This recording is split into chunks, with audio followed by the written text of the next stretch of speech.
stage. Thank you very much, Jordan Peterson.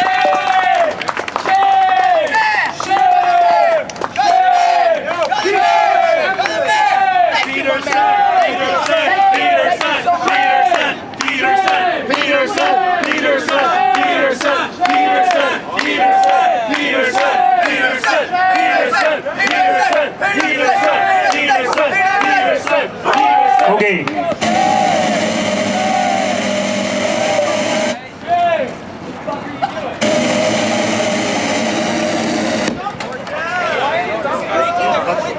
Well, as you can see, the opponents of free speech are capable of making a lot of inarticulate noise. All right, so I want to tell you a couple of things about what this isn't about as far as I'm concerned. Right. I'm not going to talk about sexual politics. It's not my primary concern. What I'm going to talk about is freedom of speech, and I want to tell you a few things about freedom of speech, okay? Because I've been thinking about this very carefully. I've been thinking about this very carefully over the last 2 weeks. And it's partly because of the videos that I've made. I thought you don't like Hawks, though. But also because...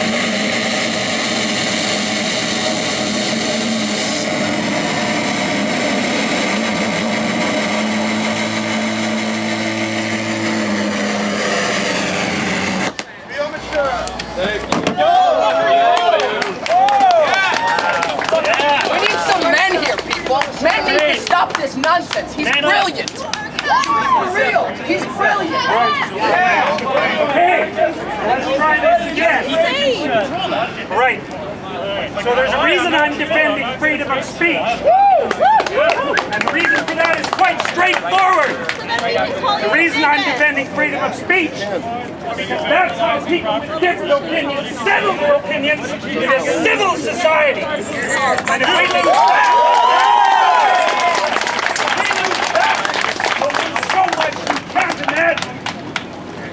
now here's what's happened with Bill C-16 and the surrounding legislation. Free speech is the mechanism by which we keep our society functioning. It's the consequence of free speech and the ability to speak. People can put their finger on problems, articulate what those problems are, solve them, and come to a consensus. And we risk losing that. Now, you can say there should be reasonable restrictions on free speech, and that's the case. You shouldn't be allowed to yell fire in a crowded theater.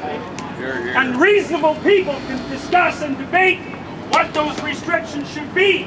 But we can't debate the fact that putting restrictions on free speech is something dangerous beyond comprehension. And that's what we're faced with. Now, we've had laws passed in this country that regulate what people can say. What people can't say. And that's reasonable. But it seems to me that we're in danger of crossing a line. With Bill C-16 and its surrounding legislation, it's the first time I've seen in our legislative history where people are attempting to make us speak their language. And that's not something that I'm willing to do. Now, the radical left activists are trying to turn this into an argument about sexual politics. And it's only nominally about sexual politics. It's about language that's designed to control our freedom of expression. Now, I've received many letters and many comments from friends of mine and colleagues who've been criticizing everything I say. No wonder. I don't speak perfectly, and my arguments aren't perfectly formulated. Neither are anyone else's. And we have to be able to say what we have to say badly, or we won't be able to think at all. And I know where that leads. I've studied totalitarianism for 4 decades, and I know how it starts. It starts with the restrictions on freedom of speech.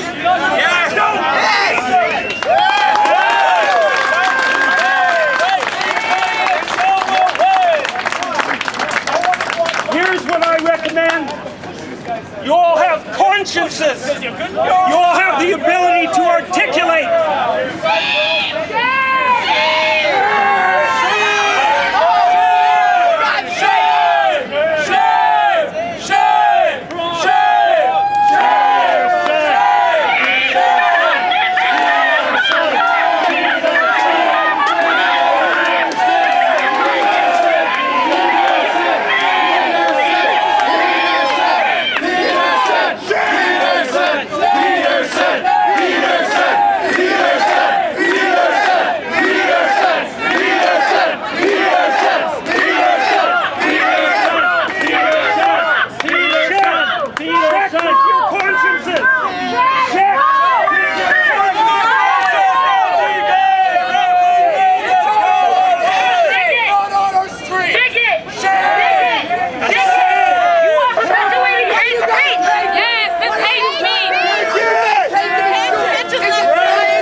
from people on the radical right.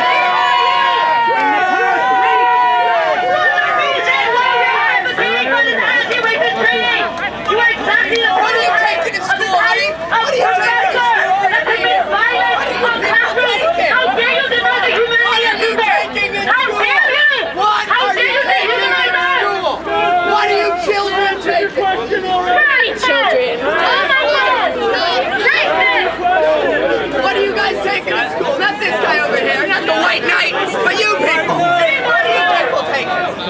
All right, so I've received terrible information from people on the far right in the last week, and it's terrifying. I will tell you, if we keep pushing too hard on the fringes of the radical left, we're going to produce a counter-response that we do not want to see.